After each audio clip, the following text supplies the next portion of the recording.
So welcome everyone. Once again, my name is Roger Berkowitz, and I'm thrilled to welcome you to the Hannah Arendt Center virtual reading group. Today we're continuing to discuss the origins of totalitarianism, and we are beginning today the second book within the book on imperialism, and the first chapter of it, which is chapter 5, is called The Political Emancipation of the Bourgeoisie. In many ways, this second book on imperialism is the core of the origins of totalitarianism, and this first chapter is, I think, the core of the book. It's hard sometimes for people to see that. It's a chapter that, as in many of her chapters, begins with some historical analysis, right, looking at imperialism, then has this crazy second section on Hobbes that Bob Meyerson has asked us about, and then this third section on the alliance of mob and capital. So let me say a few things about it. The third section on the alliance of mob and capital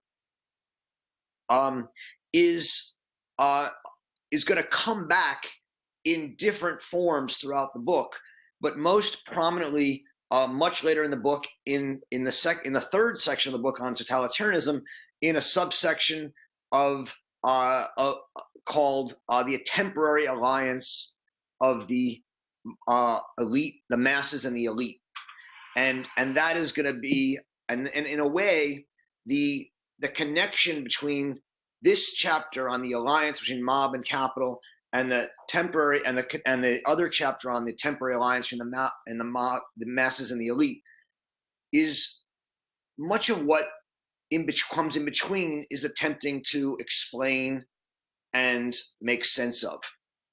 And so and what is, I think, not always understood is the deep importance of Arendt's critique of the bourgeoisie that is going to run through this book.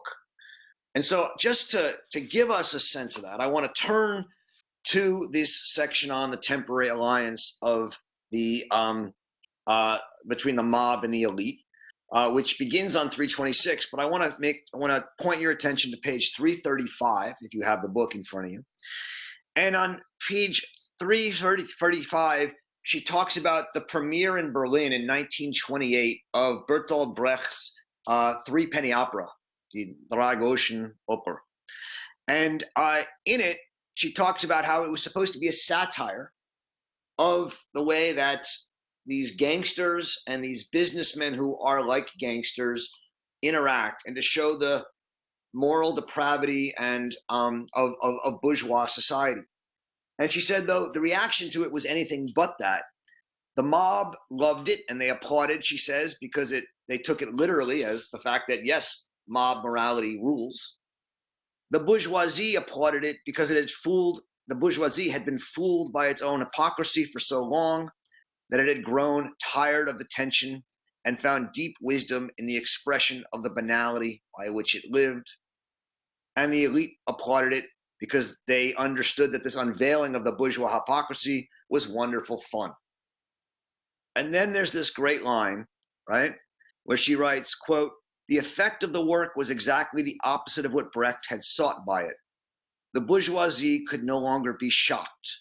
It welcomed the exposure of its hidden philosophy, whose popularity proved they had been right all along, so that the only political result of Brecht's revolution was to encourage everyone to discard the uncomfortable mask of hypocrisy and to accept openly the standards of the mob."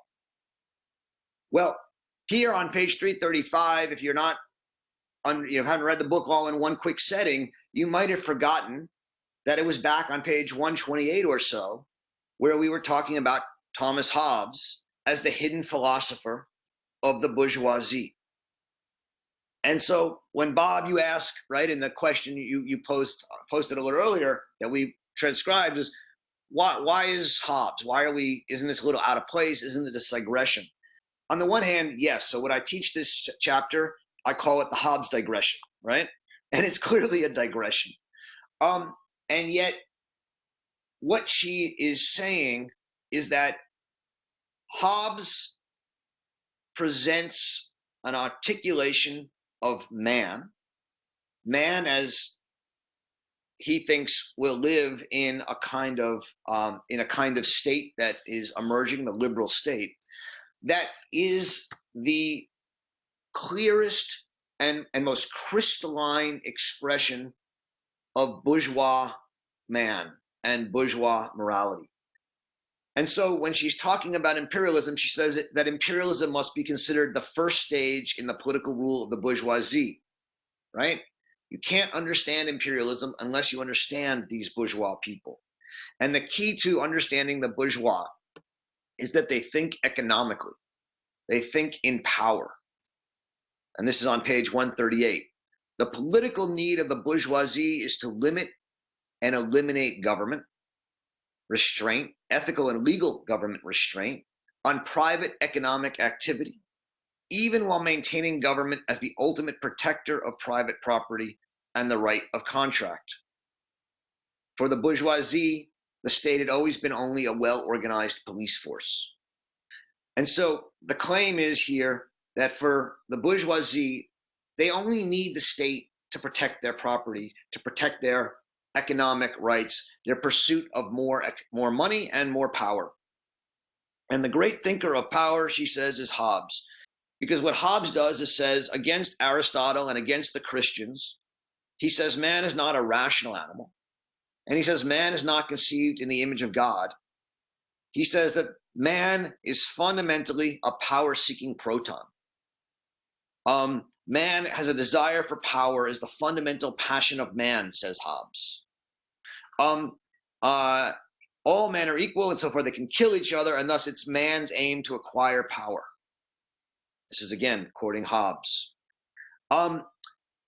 Man is thus nothing but a reckoning animal. Again quoting Hobbes. He is without any higher meaning except as to reckon with the consequences and acquire more power. He has no capacity for truth, says Hobbes, outside of power. And every one of these quotes of Arendt's, it's from Leviathan. And thus, she says, man is nothing more than his power to get what he wants, to pursue his private interests. And the desire for power must be a fundamental passion of man again. So all of this is what she's going to call the secret philosophy of the bourgeois man. And it's this secret philosophy which comes to light in times of economic crisis, right? And so it's no accident that she dates, following others, dates the rise of imperialism to the 1870s, after the two great depressions in the 1860s and 1870s around the world, actually. And the argument is that the bourgeois capitalists had all this money, but because of the depressions, no longer a market. And they needed markets to sell into, and they needed cheap labor, and they needed lack of regulation. And so they went to invest in non-capitalist, underdeveloped areas of the world, and in doing so, didn't want to take the risk, the political risk, so they brought political armies with them, and this was called the political emancipation of the bourgeoisie. And for Arendt, it leads to, as she calls it, the bourgeoisie finally coming to recognize and be aware of the original sin of capitalism, right? That Marx called the fact that the first moment of acquisition is a violent one.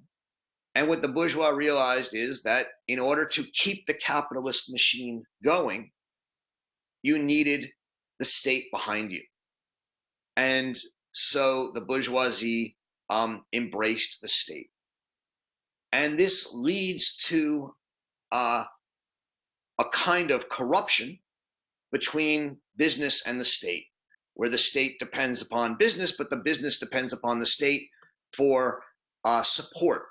And And at the same time, business now sees itself not as pure, but as hard-nosed, the need to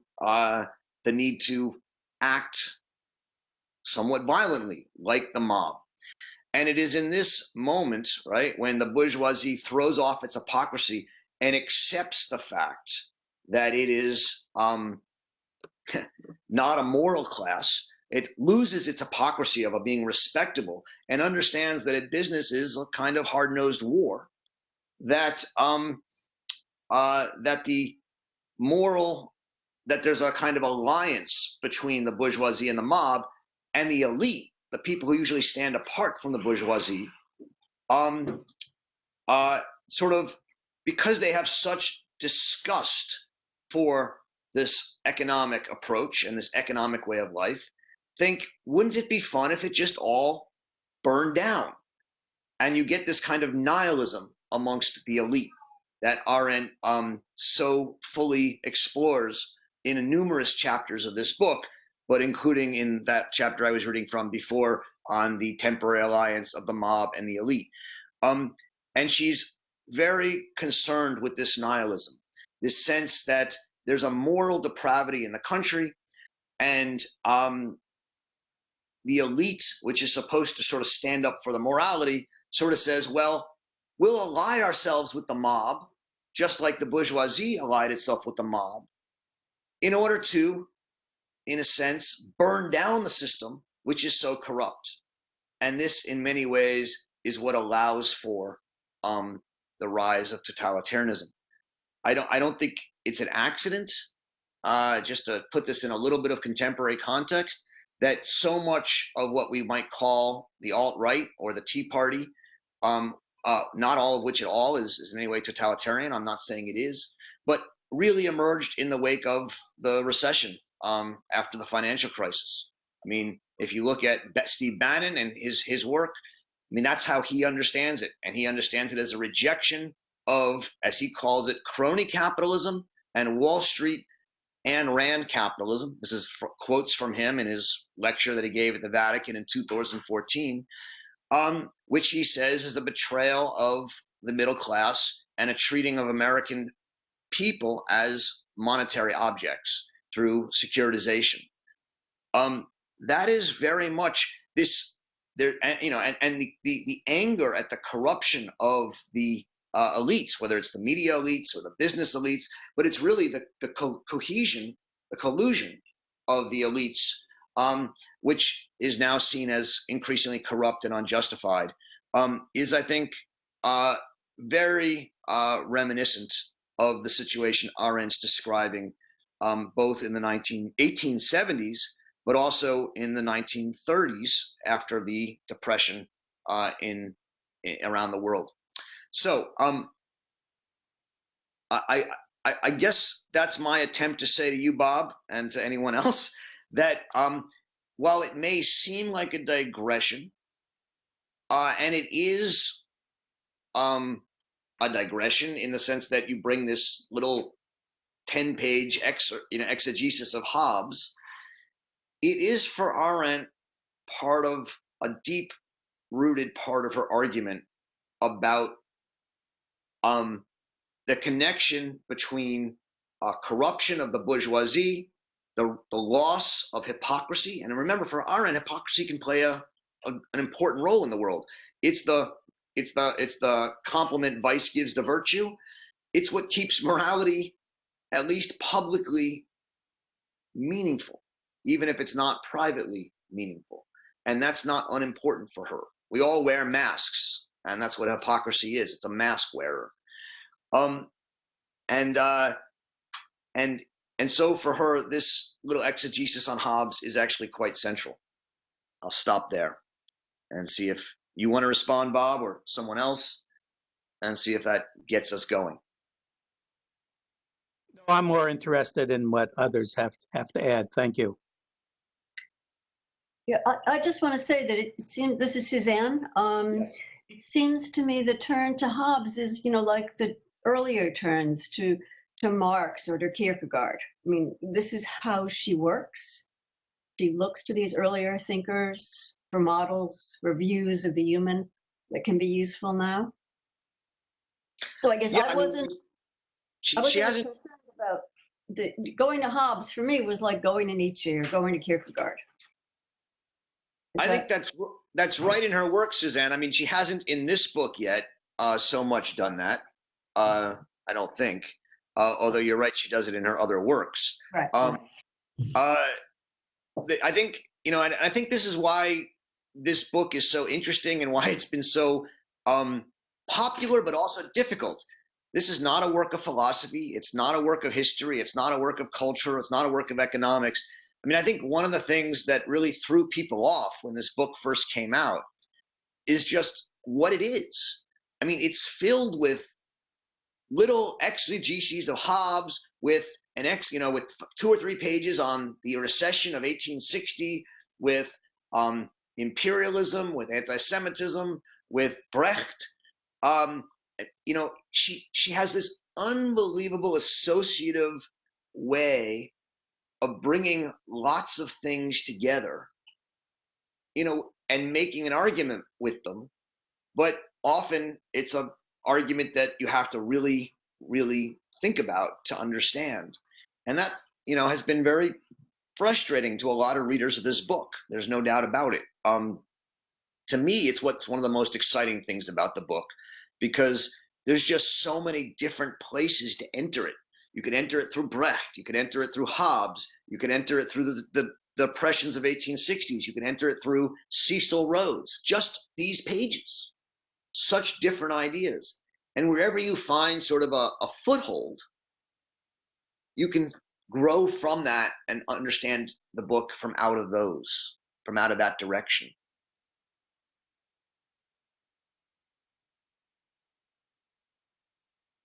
Are there other comments? I see John Ennis. Do you want to? It may not be totalitarian, but I still do wonder if it's not fascist. What do you mean there, John?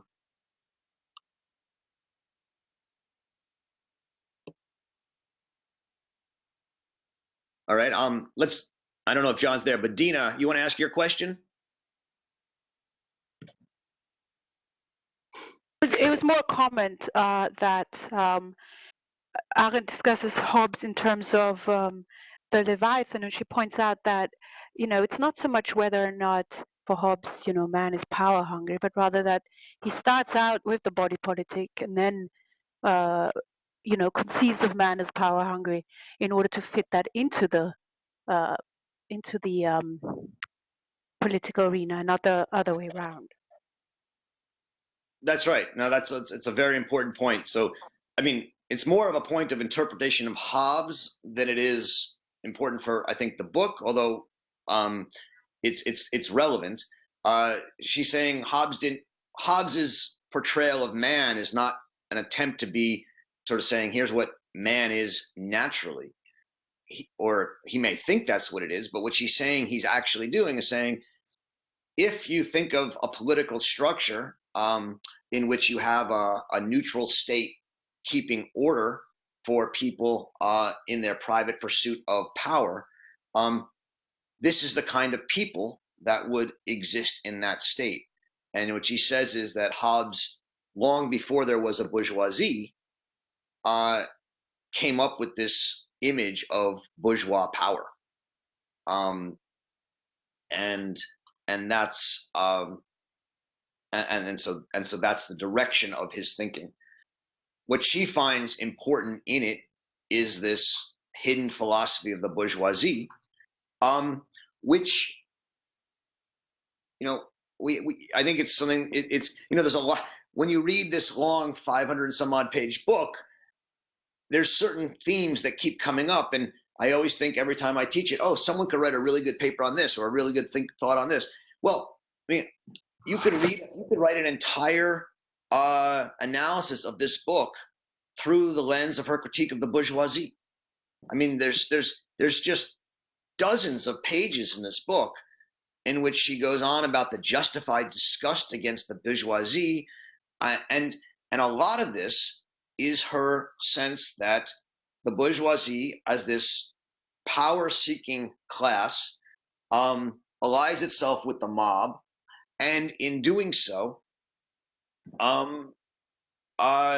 brings about a complete degradation of the moral standards of respectable public society. And as that happens, well, society becomes less respected, which makes it possible for people, irresponsible people, both mob people and elites, to come out and say, let's blow the whole thing up, which is what she thinks a lot of elites came to believe. And, you know, you heard this a lot over the last year in this country, and I think you've heard it in other places as well. The system is corrupt. The whole system is, you know, is a sham. You know, there's no longer a chance for everyone to have an equal idea, you know, opportunity in the world. We have to blow the system up. We have to drain the swamp. I mean, I assume some of you saw today that the leading French politician, Fillon, you know, was just found to have been employing his wife, I believe, for the last decade or so at over €1 million for doing no work. You know, and that's causing a bit of a scandal in France. And he defended it as, well, this is what everybody does. I mean, you can't make this stuff up. He got in front of people and said, look, this is what everybody does. He didn't even apologize. And I think that what you're seeing, I mean, there's a lot of ways to understand what's going on around the world in this populist revolt. Some of it is, there's no doubt, some of it is xenophobic, some of it is racial. There are things going on, but so much of it is a reaction against a perceived corruption that gangsters and businessmen and government, the distinctions between them have been cut away. And, you know, I wrote a piece 3 years ago or 4 years ago on the Arendt Center blog about the rise of the Netflix series House of Cards and also The Sopranos. I mean, think of two of the most popular shows that we've had in the last decade in the United States. I mean, one is about, you know, the goodness of the mob, and the other is about the ruthless brutality of politicians. And the fact that these are popular among the elite, right, shows, I think, exactly the same kind of reaction that Arendt saw in the reaction to Brecht's Threepenny Opera. It's like, phew, we can admit that we're all like this. We don't have to be hypocrites anymore. And we can laugh at the fact that we're all compromised. And you see this all throughout our culture. The fact that we laugh at ourselves for, you know, for our groveling for likes or for money or for attention or for fame. And we all go on, I don't get invited, but we go on The Daily Show or we go on late night TV, the politicians and the businessmen, and we make fun of ourselves for doing it, but we do it.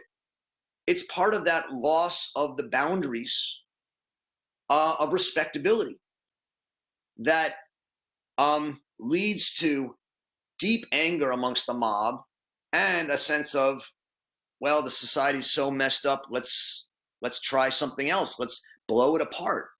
And of course, whenever you blow the institutions of society apart, you're taking a huge risk. And so I think that is a big part of what Arendt's trying to do. I see a lot of questions suddenly emerged. So Jake, you want to ask your question? Can you hear me? Yes, I can.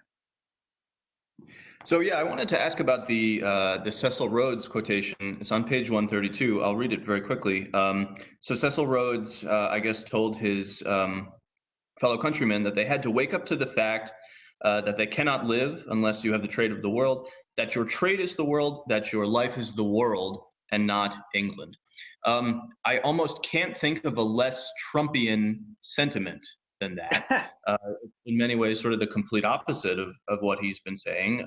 He tells Americans that our life is America and not the world, and that all this messing around in other places of the world is a distraction from the real business of creating American prosperity and American happiness.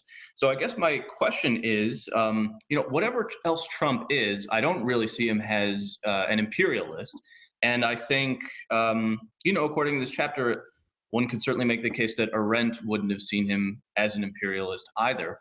So, what would she say about a leader like this who certainly in the realm of nationalism maybe indulges a lot of troublesome tendencies that the American body politic has, but he's not an imperialist. He's not someone in favor of expansion, or at least not the kind of expansions she's talking about in this chapter. So would you say, yeah, there's some troublesome things going on the nationalism front, but not so much imperialism, and therefore one of the key ingredients for the emergence of a totalitarian leader is missing? Yeah, I think it's a good point. And I know 1 or 2 sessions ago, Samantha Hill and I were engaged in a conversation along these lines, because I suggested that the nationalism of many of these current movements distinguished it from the imperialist, expansionist view of totalitarianism that Arendt offers. And I think that in many ways that's right, at least to the extent that what we're seeing in these nationalist movements are not attempts at world domination. We're not seeking, and we're also not seeking what many of these movements sought, which was to unify a racial category across the world. So whether, or for the Aryans in Germany, or for the Bolsheviks, the idea of pan-Slavism, or a workers, our workers' government in the Soviet Union. So I think you're asking the right question, Jake, which is, okay, we should never look back to history to understand fully what's happening now, right? That's not the point of reading Arendt at this point, because it's always going to be different. What she's offering us are certain hints and certain insights, and we have to sort of try and understand them as in our current situation. So you said Trump, is a nationalist, and I think that's right in a very important way. Not only Trump, I mean, the Brexit vote is a nationalist vote. The Marine Le Pen vote is somewhat of a nationalist vote, and there's a desire to bring back the nation. Okay, I think that's true. Why? And I would say that one reason is that that's an identity that people are feeling like they need right now. A lot of people who are feeling homeless and rootless, in the sense of Arendtian homelessness and rootlessness that we've talked about, who feel that their livelihoods are lost, their prospects for future are lost, that they don't have a sense of family or tradition or meaning in their lives. I mean, this is sort of the modern condition, as Arendt over and over again explores it. I keep thinking of this story that the journalist and book writer Anand Girhandas tells in his book The True American, which is a fantastic book if you ever get a chance to read it. But one of the two main characters is I think an Indian character. I mean, he may not be from India. I think he's Indian, who comes to the United States and tries to make his way. And at one point, he's working in a fast food restaurant on a mall, like on a rural mall or strip mall. And there's a coworker of his who's an American and has a family and whatever, and he can't afford to buy a car. And the main character, the Indian, says to him, "Why don't you get someone to lend you the money or sign a loan?" And he's like, "Oh, I can't ask anyone that. I don't have anyone to ask." And this Indian immigrant is sort of shocked and said, I come from a place where we have family and we have a community and we have a village and we take care of each other. And here's this American, he's in a country, his own country, and he has nobody he can ask, nobody he can talk to. And that kind of loneliness, that kind of rootlessness and homelessness, which I think many of us don't understand or repress if we feel it, but don't understand it in others, is driving a need to belong to something. And right now, for reasons that I don't know if I fully understand, but I think they'd be interesting to explore, around the world, the nation is coming back as as the identifier of choice, right? And I think that's important to study why and think about why. And I think it's a very powerful, potentially, and let me say this, a potentially positive force if the nationalism were expressed in a positive way, and a potentially negative force if the nationalism expressed in a negative way. I mean, I think one of the things that, for want of a better word, I'll call professionals like me don't understand or don't appreciate is the uprootedness of people's lives and the deep human need to belong to something bigger than themselves. And Jake, so I take very seriously the desire for people to be part of a community, to be part of something. And one of the reasons that I think these right-wing movements are emerging around the world, providing meaning and a claim of home and rootedness, is because, for want of a better term, the left wing has abandoned that terrain. They have not spoken the language of deep set community, deep rootedness. And in fact, they've been suspicious of it. And any time someone talks about it, they poo-poo it. And that has opened the door for the right to, in a sense, provide the only narrative, providing people with a sense of rootedness and homeness. So I think you're right that it's not the same, and I don't think we should expect it to be the same. But I think there's a deep way in which there's a lot that's going on that's similar that we should be aware of. And I think one of the things that it makes us see is the poverty of the discourse of the professional elite class. I'll stop there. Roger, can I add something quickly just to maybe orient your discussion? Yeah. So Joaquin has a great question that I think might be good for us to explore, because I'm a little unclear about how you're trying to tie the story that Arendt is telling into the story that you're trying to tell about the present. Because it's always struck me that, at least in this section of Imperialism, this isn't a story about class conflict at all, but in fact about the universalization of one particular class. It's not that the super elite wealthy and the super poor are mad at the bourgeoisie and their corruption in this story. On the contrary, in the second part, those two classes are exactly the classes that push imperialism and invest in it the most. So Joaquin has a good question here about the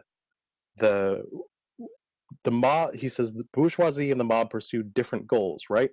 It seems I don't understand this point. So maybe this would be a good place for you to clarify those categories and what they're for and what they do. So good. In the 19th century, the late 19th century, at the beginning of imperialism, the bourgeoisie and the mob united, right? That's why she has this title, the alliance of the mob and the bourgeoisie, for different reasons, to be sure. The mob united. The mob wanted jobs and adventure and to break a few bones, as she would say. And the bourgeoisie wanted economic expansion and imperialism and wealth. But what they united to do was to blur the boundaries between respectable and unrespectable business, bring the army and the police into the world of business, and bring business into the world of the army and the police, and create this imperialist economic drive. Later in the 1920s and 30s, right, when she talks about the temporary alliance of the mob and the elite, we actually are switching a little bit from the mob to the masses, and this goes to Ian's point.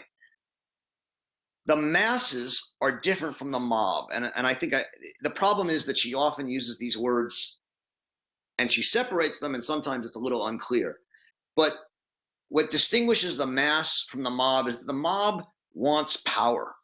The mob is still associated with a class of some sort, and they want power. The masses and the mob, insofar they become masses, are the refuse of all classes. They are the people who lose their class identification, whether they were workers or bourgeois or the elite, and in a sense become the clowns, the outsiders, the people who see themselves as not belonging anywhere, the misfits. And what she says is they're comprised of the refuse of all the classes. And that's why the section in which this I'm reading from from chapter 10 is called the end of class. It's called a classless society.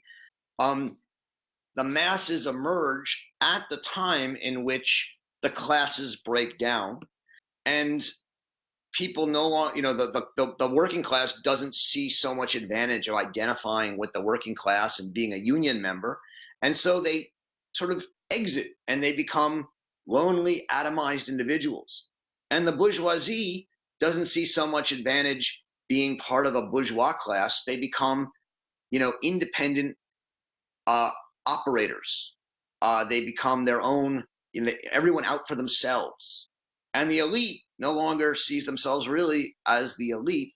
They sort of step back and laugh at the whole thing burning down, and they dress in exotic ways, and they, maybe gild their buildings in gold and use Twitter and do funny things. Silvio Berlusconi was another example of such a thing. And so, Ian and Joachim, you can tell me if I'm answering your question or if this makes sense to you. But what I see right now is not a class. If I said classes, I apologize.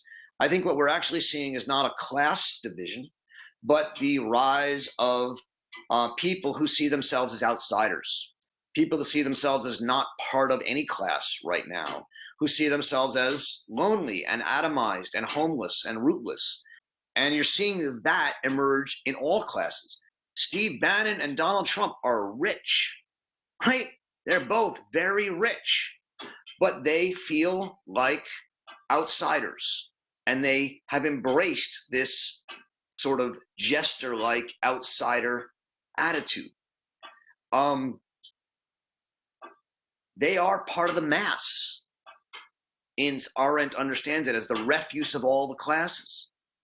And that doesn't mean you have to be poor, and it doesn't mean you have to be uneducated. Does anyone, Ian, do you want to respond to that, or Joachim? Joachim? Your name was very helpful. Can you hear me? Yes, I can. Your explanation was very helpful for me. Thanks so much. Ian, do you want to respond at all? Oh no, go ahead. I mean, I read this quite differently, but that's fine. Do you want to say briefly how you read it differently? Oh, I just don't think that the distinction that you're trying to draw between the masses and the mob is actually what's going on here. I mean, she talks on page 152 about the thing that she's calling the mob being the Lumpen proletariat, the crumbs from the,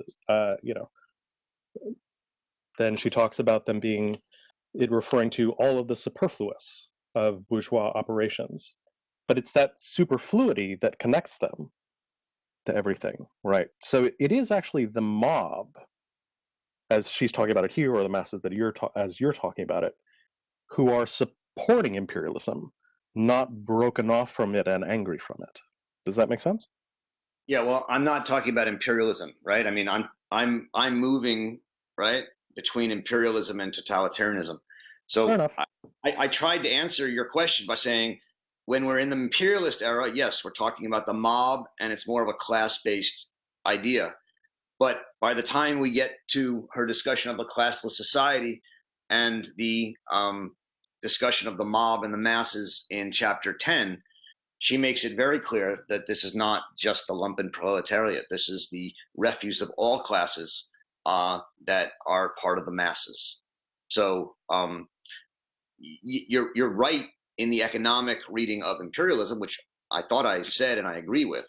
But once we get to the rise of totalitarian itself, the mob itself breaks down because the class system breaks down. And that's what chapter 10 is largely about.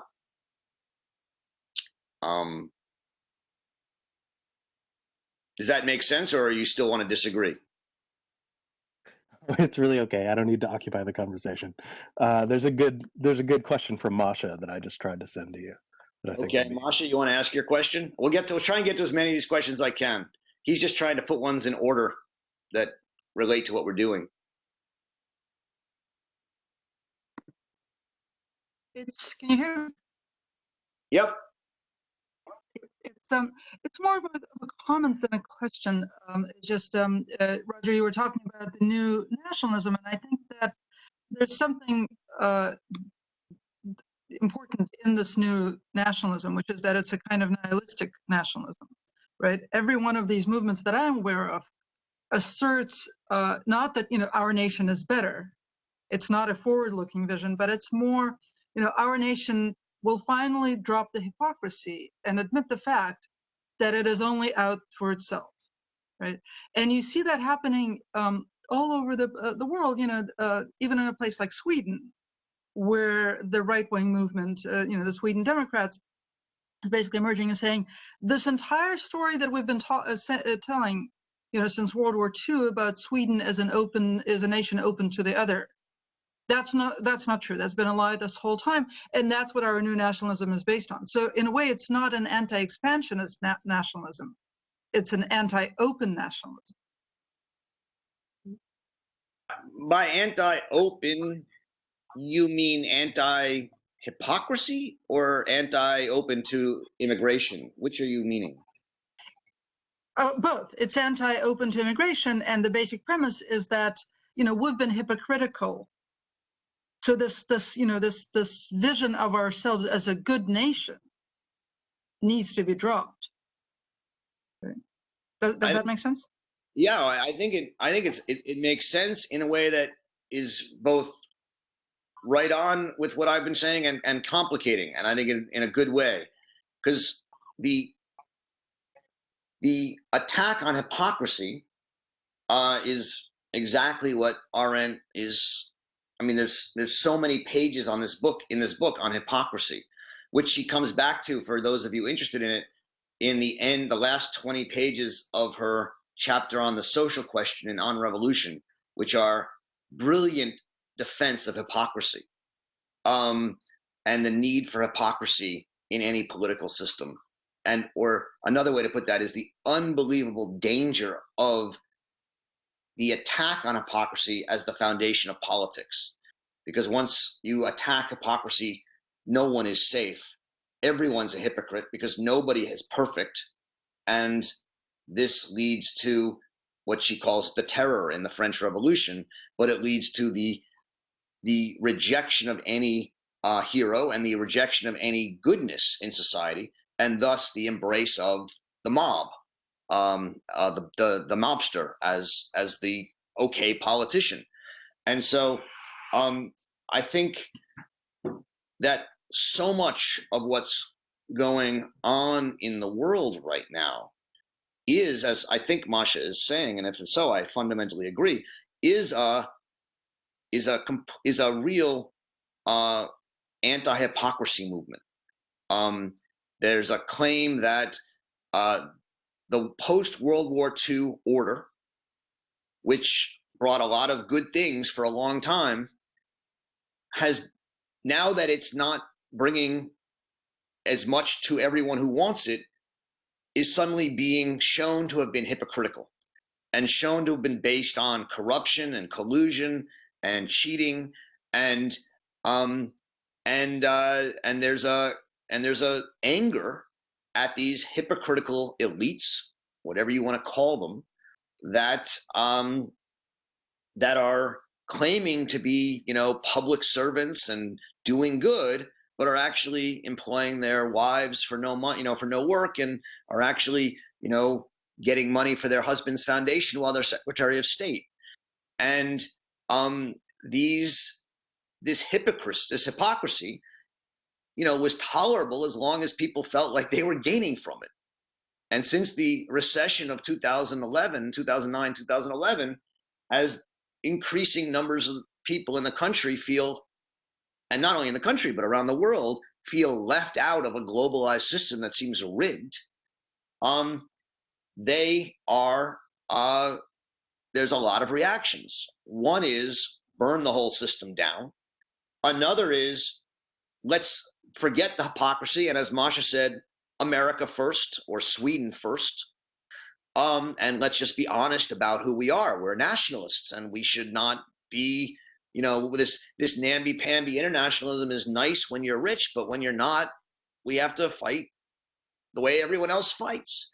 And I think that's a big part of what's going on. Masha, the second part of what you said is sort of the anti-immigration, anti-openness part. I mean, that's clearly there around the world. I mean, every single one of these movements is anti-immigrant.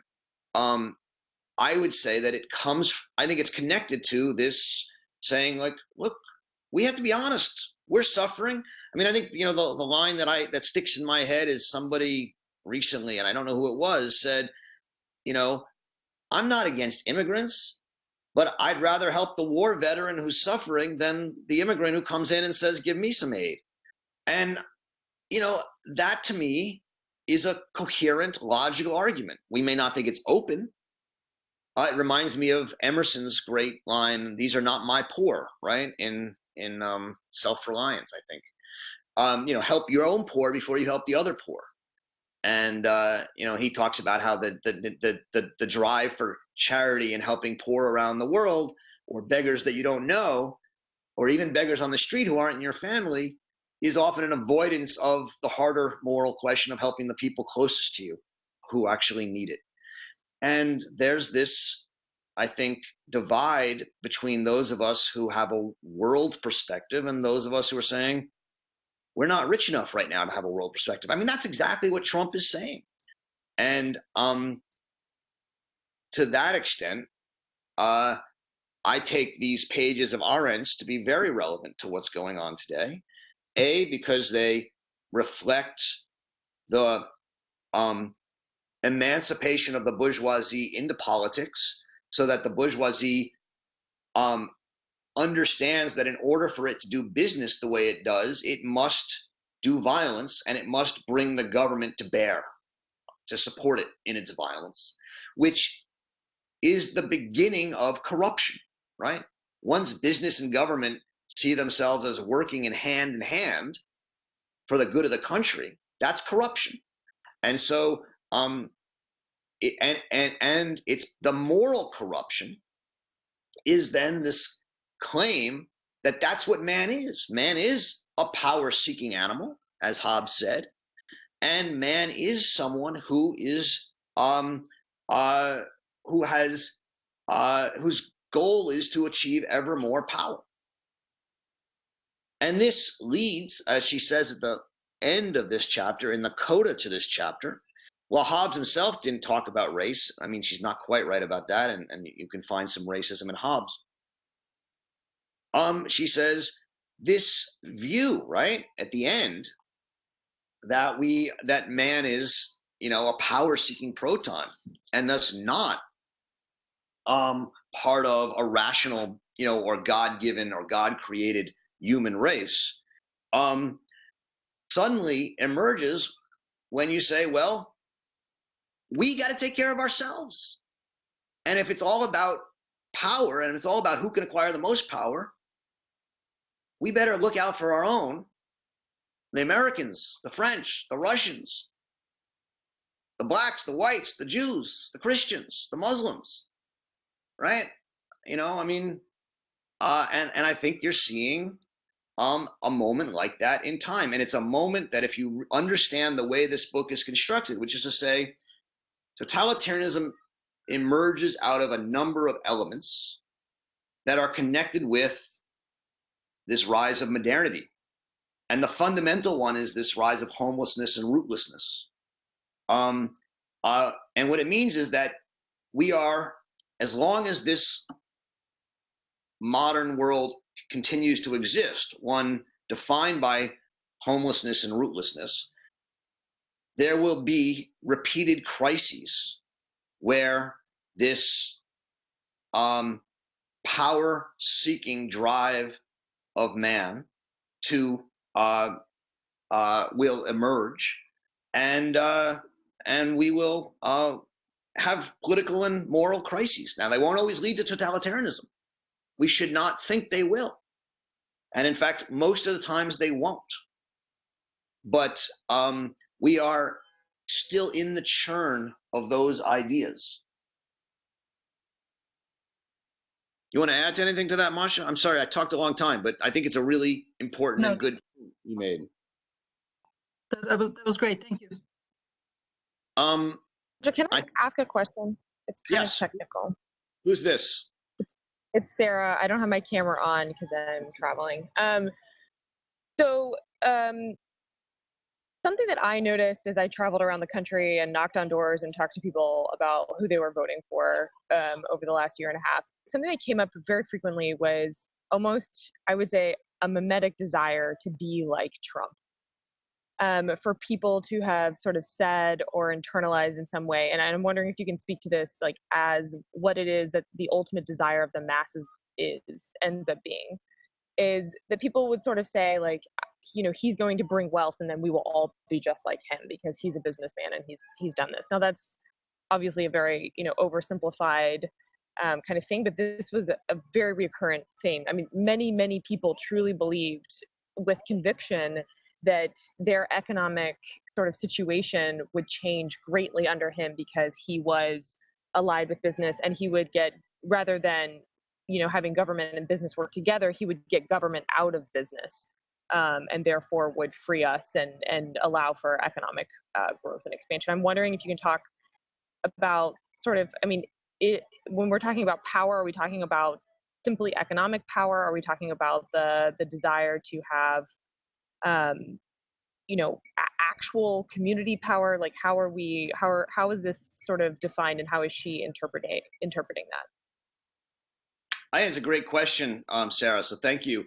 I think that one of the most important reasons Trump won, and one that I think is often overlooked, and I'm going to ask you, I am answering your question, is his just brutal and unceasing attack on political correctness. And I mean, one of the things that I think we have to understand about Trump is he has never once apologized for any of his incorrect statements, and he can't, because I think that's a big secret of his popularity. And when you said to me, when you first said, when you were knocking on doors and people said to you they want to be like Trump or something like that, I mean, it's interesting you then went to the economic, and I'm wondering if that was what they said or was that what you said, because I'd like to know. But what immediately popped into my head was, I mean, the unbelievable freeing that people feel to express their prejudices going on around the world, and especially in this country, but around the world. I think one of the things Trump is really doing that makes him so popular is liberating people to say what they believe. And there's been a feeling from a lot of people that they can't do that. You know, this young man, Milo Yiannopoulos, who has been going around the country speaking at colleges and getting shut down, he's a very interesting guy, and you should read this interview that they did with him in The Nation about 3 or 4 months ago, which is a fascinating interview. But he basically, is saying, say what you want, enjoy it, be a joker, he's a young, gay, elaborate, flamboyant man, and he's very much in the same way as Trump, emerging as the voice for liberation, Trump as a liberation activist, that frees us to, in a sense, embrace our prejudices and our opinions, even if they're what other people think are unpopular. And I think Trump deeply, I think what people most identify with Trump is his willingness and ability to say anything, even say terrible things about women and do terrible things to women and not apologize and get away with it. And I think that is just so freeing to people that it's one of the seats of his popularity. Now, whether they actually think he's also going to help them be rich, I don't know. But I think that part of that is that by freeing, I think there's a big belief, not always unjustified, right, that the business world is corrupt, and that if you're rich enough and you buy the right people off, you can make it, but for the little guy, you can't, right? And what they see in Trump is someone who's going to poke his finger at and give the finger to the big guys, take away the regulations that protect the big guys, take away the crony capitalism, and level the playing field for the little guys. Now, there's a lot of people, I think, who think that's a pipe dream and that he's not going to do that. But, there's no doubt that he is going to do some of it. I mean, a lot of his talk about, putting tariffs on things coming back into this country, his talk about doing away with regulations. Regulations hurt the small businesses a lot more than they hurt the big businesses. Regulations are like business protection acts for multinational corporations because they can afford the compliance offices and the lawyers to do it. The small businesses can't.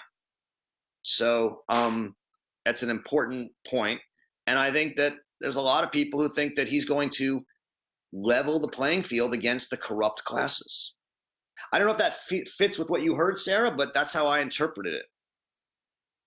I think that's an interesting, well, we could probably talk about this for a long time, but I think that's an interesting interpretation. I guess one of the things that I always thought that people meant because they would talk about him in the context of like, Celebrity Apprentice or ways that they had known him, they felt like they knew him intimately from TV, and they also felt like he would benefit them. It always seemed economically, but maybe you're right. Maybe it is about a liberating speech that would make a lot of sense. Suzanne, do you want to ask your question about art? Looks like an interesting question.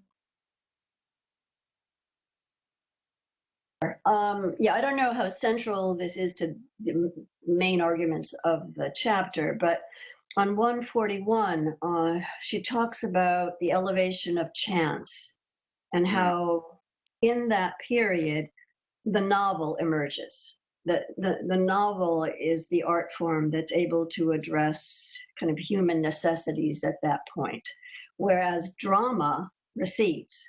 Now, I think she even says drama is no longer meaningful. And I don't know, it was just sort of there in the footnote and caught my eye. And I wonder if other people had reactions to that. And no, I'm happy to hear from other people. It's a great, it's one of those, again, one of these weird prototypically Arendtian footnotes that takes us away from, this discussion of imperialism and the bourgeoisie to the novel. And what she's saying here is that the novel is the prototypical modern form of art and writing, because the protagonist of the novel is this character who is alone, who has been, in a sense, been exiled in a meaningless world, and thus the novel is this sort of, following this one character as this one person through and focus on the individual, whereas drama is more of a collective activity, where you're not only in the sense of watching it collectively, but also there's a world on stage, or at least in the classic dramas of the tragedies and others. And so she sees the novel as indicative of this modern homelessness, and that the intellectuals or the artist at the end of that footnote, right? She says, by means of such infatuation with a single character, with an individual, the artist and the intellectual tried to draw a line between themselves and the Philistines. Who are the Philistines? They are the people who, in a sense, don't have interesting enough lives to be part of a novel, to protect themselves against the inhumanity of good or bad luck. And they developed all the gifts of modern sensitivity for suffering, for understanding, for playing a prescribed role, which are so desperately needed by human dignity, which demands of a man that he at least be a willing victim, if nothing else. So we sort of, even if we're miserable, we can at least be a willing victim, and we can suffer, and we can, be sad, and that makes us interesting. And sort of the intellectual and the artist engages with that and is willing to, in a sense, embrace it, that kind of a life. Anyone want to add to that? I mean, I always found this to be one of the most interesting footnotes in the book. I always teach it when I'm teaching the book and spend some time on it. Suzanne, you want to add anything to it? This was helpful. I guess one more thing, and I'd be curious if others have ideas, but when I read about drama, I thought instantly of Shakespeare, especially the history plays. And when I read about what she says about novel, I thought about George Eliot. And but I don't know if those are the right associations or.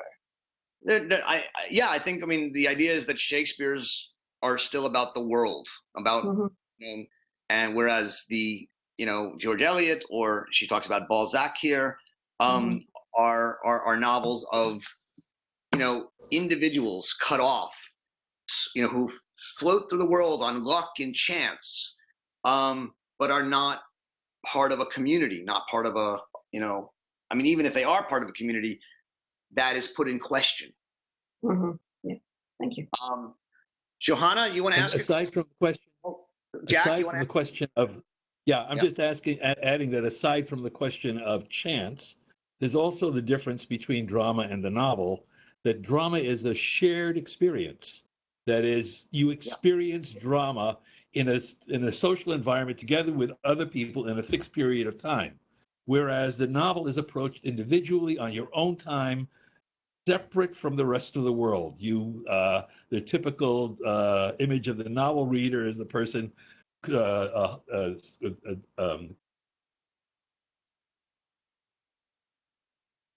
don't know what happened to Jack. The world and buried in the book. Okay, I agree. I think that's right. I think that it's not just the novel is also modern because of the fact that you read it alone at home in a corner instead of together with others in a theater. As a filmmaker, that's interesting to me, because then the novel is followed by the film, and the film is an attempt to put the novel before a group of people at the same time. So there's a kind of a turn again in what happens in the arts relative to the life of the individual. And I can go on at great length about it, because I believe that the audience for theater and the audience for movie are very different, and the audience for the movie is more an Arendtian mass than the audience for theater. That's a whole separate conversation. I don't want to intrude on this one now with that. Okay. Roger? Yeah. Jack, What? Just one other thing about this footnote. I think it goes to back to the preface, actually, the preface we read at the start, which is and the definition of comprehension. You must actually sort of face up to the facts, and I think this footnote sort of discusses that, another version of this, facing up to reality versus trying to sort of avoid it. I think that's right. The reality we must face is this reality of that we're chance, that we are basically cut off from a world in some way, a world of home or rootedness, and that is what the novel is trying to do for her. I'm sorry, Johanna, I was trying to ask you to ask your question before and got cut off. Do you want to try and ask your question? Not sure if you're still here.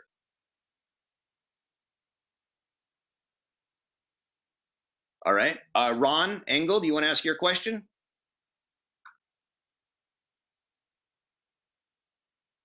Not sure. It's hard for me to know who's here and who's not.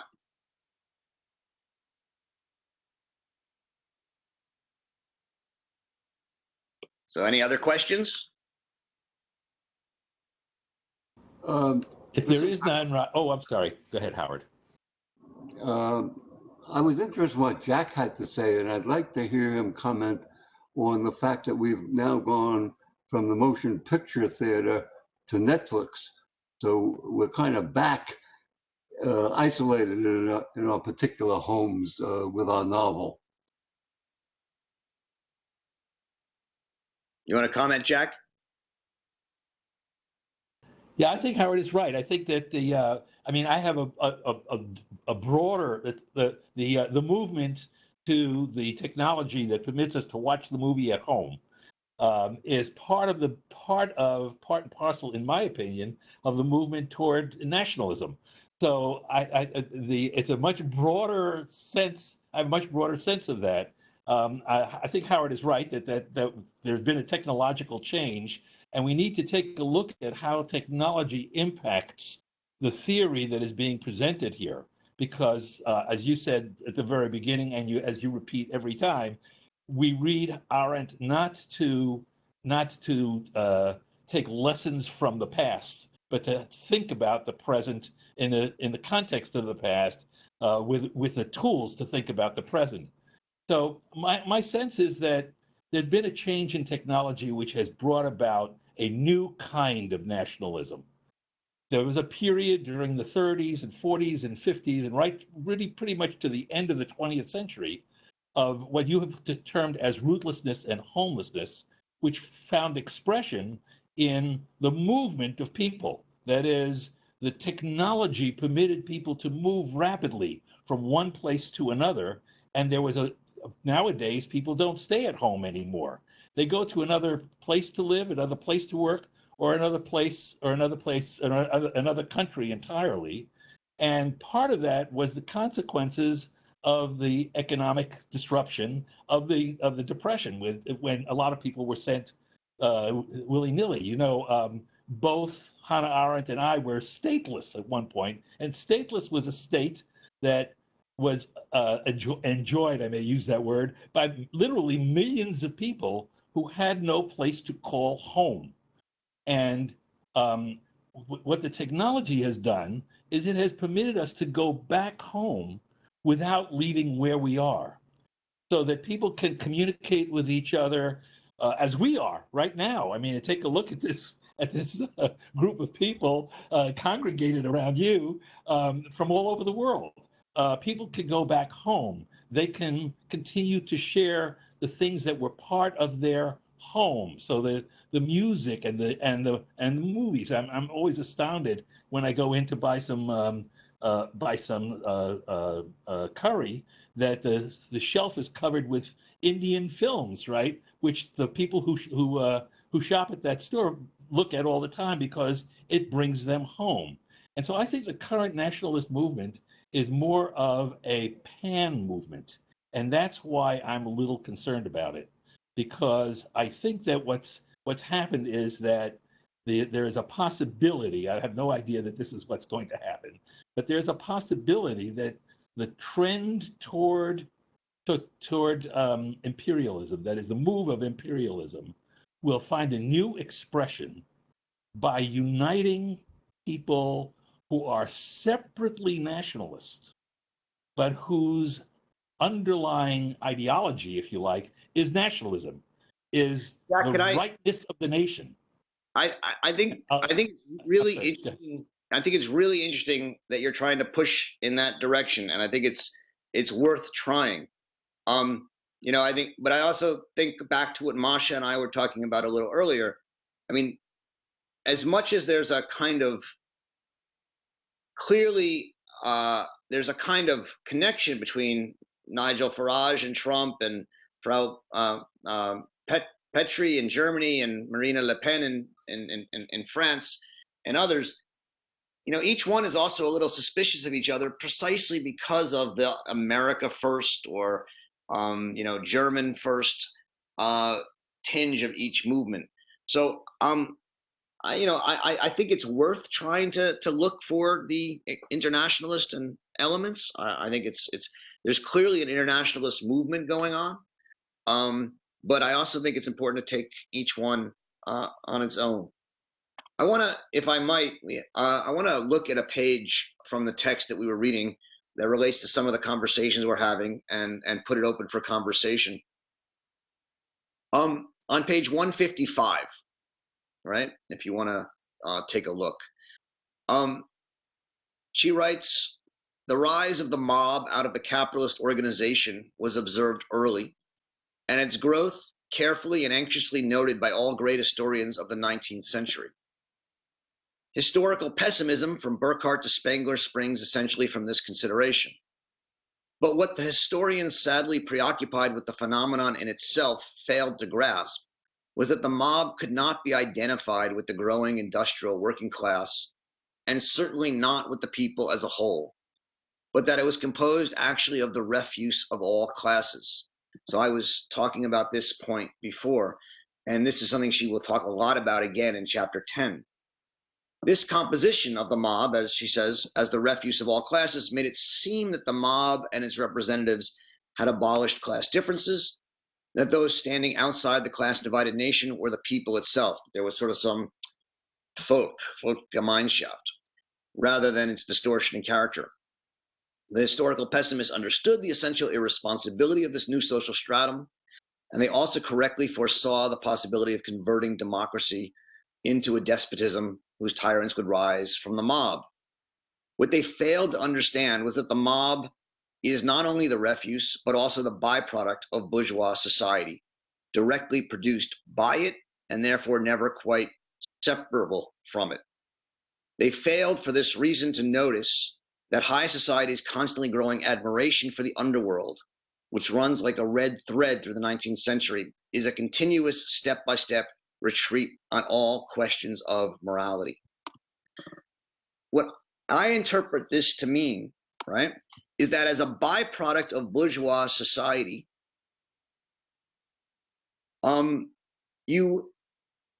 which is a morally compromised, power-seeking society that leads to corruption, the distinction between the mob and the bourgeoisie is blurred, if not erased, and we increasingly respect the mob more than the bourgeoisie, or another way of putting that, we increasingly respect those elements of the bourgeoisie who act like the mob because they are not hypocrites, because they are acting more honestly. And insofar as they are the more honest, less hypocritical figures, we begin to respect them. And there's a kind of admiration for them, which allows for mob-like figures to emerge as heroes. And I think that's, to me, a deeply important insight that I don't know many other people who've made of Arendt's reading of this period, which shows that the bourgeoisie, in its desire for expansion, which leads it to the violence of the government, whether in imperialism or in crony capitalism, as it becomes politicized and thus morally compromised, it leads to a sense of hypocrisy, which leads to the rise, in a sense, the increasing respect for the mob. The mob as a refuse of all classes, a mob as those people of all the classes who enjoy and revel in throwing off respectability. And I think that's a big part of how she understands this. I happen to think personally it's a big part of what's going on now. I don't know if anyone wants to respond to that in any way. Can I jump in for a second, Roger? Yep. Sam. So I'm not sure I fully agree with your reading. I kind of want to invert it a little, because what I understand Arendt, in terms of what's going on today and the decline of the nation state, imperialism, and the relationship between the bourgeoisie and the mob, is that it's not so much that the bourgeoisie take on the attitudes of the mob, but that the mob, distinguished from the masses, the mob actually adopts or inherits, I think Arendt uses the phrase, inherits the attitudes and opinions of the bourgeoisie in a perverted way, right? And I think that, so we don't have a kind of tradition, you know, there's no French revolutionary class animosity happening. What we have instead is this perverted affiliation between the working classes who do feel disinherited and metaphysically rootless and homeless in America right now, identifying with people like Donald Trump who have gold appointments on their toilet seats, right?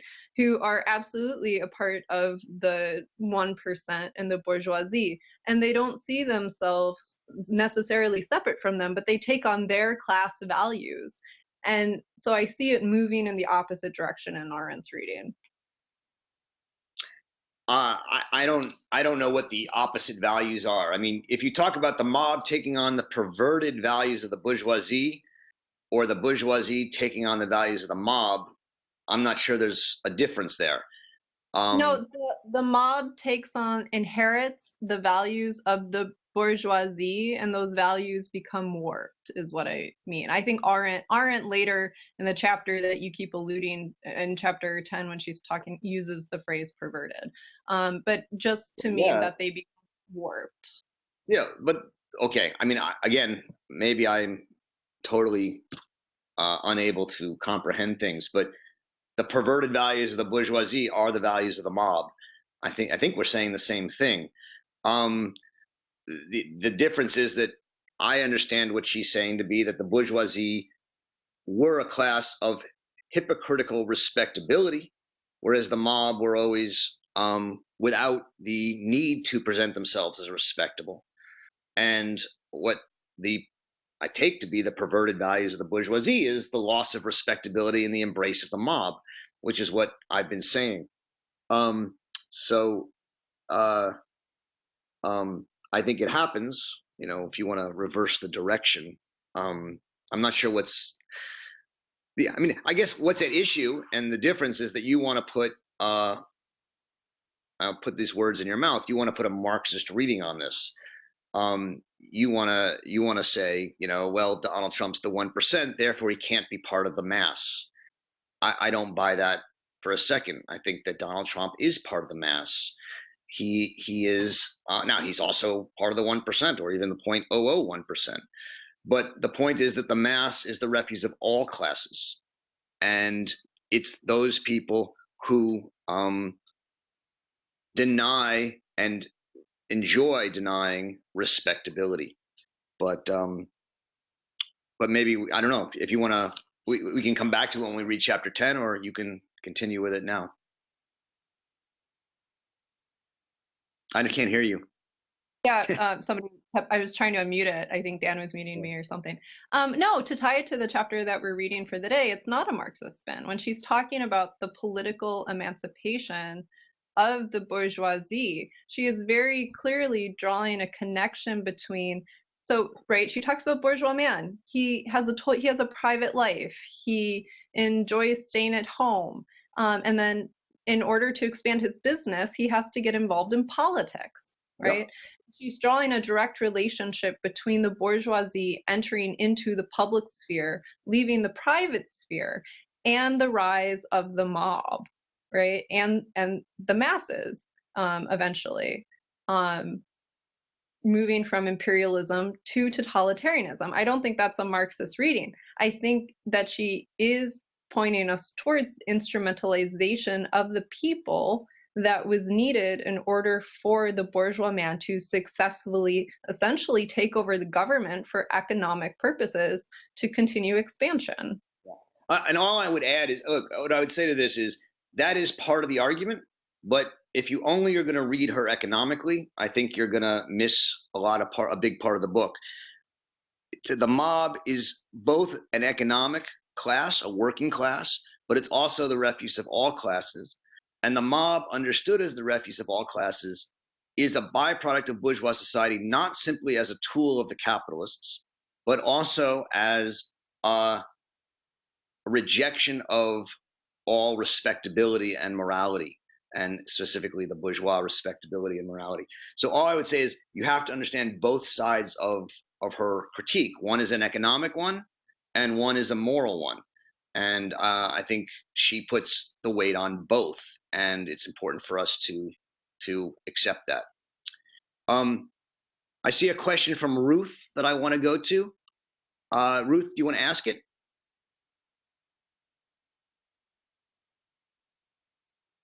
Ruth writes, I was intrigued by Sarah's comment about Trump voters. One thing I've noticed in conversation with Trump supporters is that to mention the rise in hate crimes, and they completely trigger to raging defensiveness.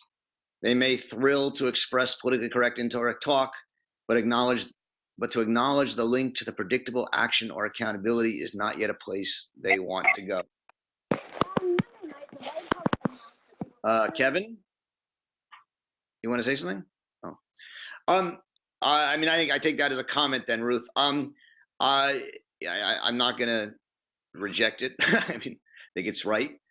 I would say that not everyone who I would say that to tag anyone who is against political correctness with responsibility for hate crimes does seem to me somewhat excessive. And I can imagine some people feeling that the immediate rush to judge them as racist or otherwise is something that they are upset about. And I think that's part of what's going on and was driving this phenomena, at least in this country. I'm not going to say it's driving it in other countries. Bob Meyerson is asking, you want to ask it, Bob, how the mob and bourgeoisie are useful? Yes, to some extent, these seem to me like terms from 50 or 100 years ago. That's an excellent. And so, you know, I don't see a mob, but of course, my circumstances are different from everybody else's. And when she talks about, or when we are using the term bourgeoisie, of course, that's a pejorative, and I don't see people in those terms. So again, the question is, you know, how useful are these terms? I really appreciate that question. It's excellent. So I've tried, maybe failed. I've tried to replace those terms as I talk at times. And I'll now not even use other terms, but I'll try and simply describe what I think these two different groups are. I actually don't think we're talking about the mob at all. And this is the conversation I've been having with two of our Hannah Arendt Center fellows, Ian and Samantha, who have different readings than I do, and that's very nice. But I think that we're really not talking about the mob, we're talking about the mass. Now, the mass may also be a term like who cares, but what it is, and I've tried to say this, is an undifferentiated refuse of people who are outsiders, who are homeless and rootless, who are looking for meaning, who feel angry that they have been passed over, that they aren't getting the recognition, whether it's economically or emotionally or socially, that they deserve, that feel that the system is rigged against them, even if they're a billionaire, right? I mean, Donald Trump has become a billionaire, at least we think so, and he still thinks the system was rigged against him and that he's been fighting uphill the whole way, even though he was born into a wealthy family. These are people who see themselves as outsiders and reject all kind of class and traditional markers of belonging. And on the other hand, instead of bourgeoisie, we can use the term respectable professional elites of some sort. People who believe that the system works. They want to uphold the system. They want to uphold the values, the standards of objective journalism and fair competition and good democratic representative government. And when they're told, oh, representative government is corrupted by money and campaign finance, they say, oh, well, we can fix that. Or where they're told that business is corrupted by crony capitalism and by morals that allow people to securitize human beings out of all loans, they say, oh, well, that doesn't matter. Or they're told that journalism is not so objective and not so facts-based, they say, oh, well, it is, or we can make it better. And I think that those are the two oppositions. I don't know if that helps, Bob. Well, I would say be careful how we characterize these Trump supporters. Certainly, those who gain the headlines and the microphones may be as you characterize them. But I think there are an awful lot of people out there, used to be called the silent majority, maybe they're go-alongs, what have you, to the extent that we see them in terms as being part of the mob or part of the refuse or lumpen proletariat, what have you. I think to that extent, we're driving ourselves into a corner and maybe creating a gulf between us and them. I happen to agree with you. I was actually trying to be fairly neutral in both those descriptions. Maybe I didn't succeed. I thought my description of the professional class was pretty awful. And that's me. I'm describing myself, Mr. Hypocrite over here.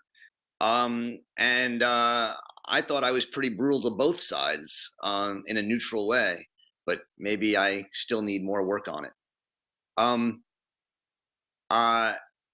Ackley, you haven't asked a question yet. I see you have a question. Can we think of them as white supremacist allies rather than as self-identified racists? I don't know who the they is. I don't think. White supremacy has taken on a meaning that I think is foreign to many people today. I understand that there's reasons people in certain academic and other circles use it, but I find, and maybe this is something that Bob would agree with, I don't know. I find it, when it's used in this context, to be a very difficult term. There are white supremacists in the world, but not everyone who is a supporter of Donald Trump is a white supremacist, and not everyone who's against political correctness is a white supremacist. And I think to use that language, this is my personal view, is not helpful, and I think it's actually wrong. But I'm happy to have people tell me why they think it matters, if someone wants to. John, you want to ask your question? Oh, he's also talking about white supremacists. They see themselves as people who are discriminated against because they are white and marginalized in a couple of different ways. I think they see. I don't know who they is again. But if you're talking about Richard, whatever his name is that his name? Spencer Vector? Yeah, he's a white supremacist, and I think you can apply what you're saying to him. But I don't think you can apply it to everyone who voted for Trump. when you put mass and elite, this is Daniel. You want to ask your question, Daniel? Sure. I just think listening to your description of mass and elite, it occurred to me that we've kind of been associating mass with Trump voter, but it's certainly a lot broader than that. There's a lot of people that the current system isn't working for who are upset and want to tear it down. So I would just like to hear your comments about that, I guess. That's exactly what I'm trying to do, Daniel. I'm trying to argue that, I mean, this is the argument that Ian Story and I were having an hour ago. I'm trying to argue that the masses are a much wider category than a lot of people, I think, would normally think. And I think your question is right. They would include all sorts of people who feel like disenfranchised, outsiders, the system's not working for them, which includes, as you write in your question, Black Lives Matter, peasant farmers, and Bernie voters. And it even includes someone like Steve Bannon, who's a former disaffected Wall Street banker. And I think it includes someone like Donald Trump, who's a billionaire. And it includes a lot of bourgeois people who completely throw off the mask of hypocrisy and no longer even say they belong to the bourgeois class and see themselves as independent operators, people who are only out for themselves, wolves against wolves. That is, all of those people are what I take the mass to encompass. And it's that group of angry, disaffected outsiders that can be organized by a politician into a movement because they need to believe in something. They need to belong to something. And that is how Arendt understands a totalitarian movement before it takes power, right? Once it takes power, it becomes different. And there is a strong sense in the way that this country is ripe for that on many levels. That doesn't mean it will happen.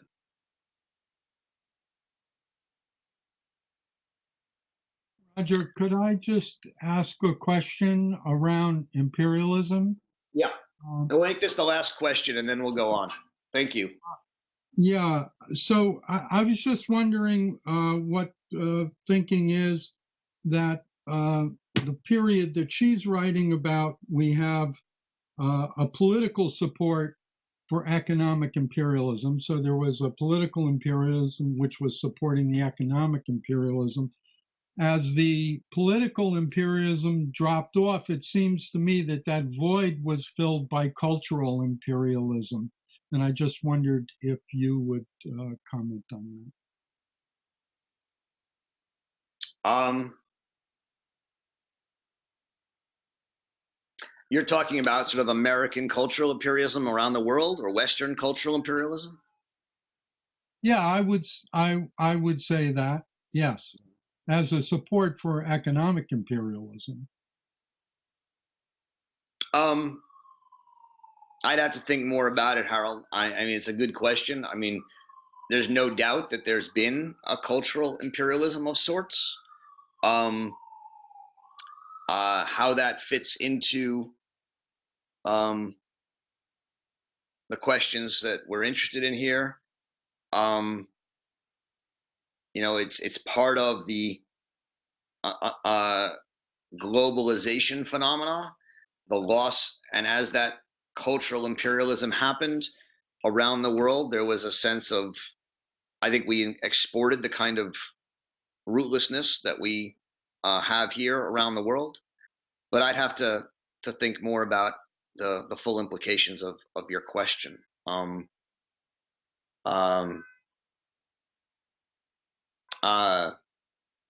mean, is there more you wanted to say about it, or was that, or not? I'm not sure I'm ready to say too much more. Do you want to say more, Harold? Yeah, I feel like certainly there's an undercurrent of using politics for economic expansion and imperialism. And certainly, if you're going to talk about today, we know now that the invasion in eastern Ukraine was really about a pipeline and about oil commitments of Exxon. So there is still that political power being used for economic purposes. But I was thinking more that, our music, the culture of dress, just the whole culture of America, how the effect that that's had on economies of other countries without us having invaded them or anything. We've invaded them in a different way. It was just an idea. Okay. I'm going to leave it there. And let me say two things. We had a suggestion from one of our participants that maybe we leave the room open even after the recording stops, and people who want to continue talking or just share some ideas about how it works could stick around and do so. So, Dan, let's keep the room open for a little bit, and anyone who wants to do that. I'll remind you that on Tuesdays from 7 to 8 New York Eastern Time, Ian Story and Samantha are leading a chat session that you can talk more about the book with them. And as you've noticed, they have some different viewpoints than I do, so you might find it a good chance to explore some other ways of reading the book. In other ways, I look forward to reading with you next week. We're going to be reading excerpts from both the next two chapters on race thinking before racism and race and bureaucracy, two fascinating chapters on the importance of race in the development of totalitarianism. I look forward to talking to you next week. Thank you all very much.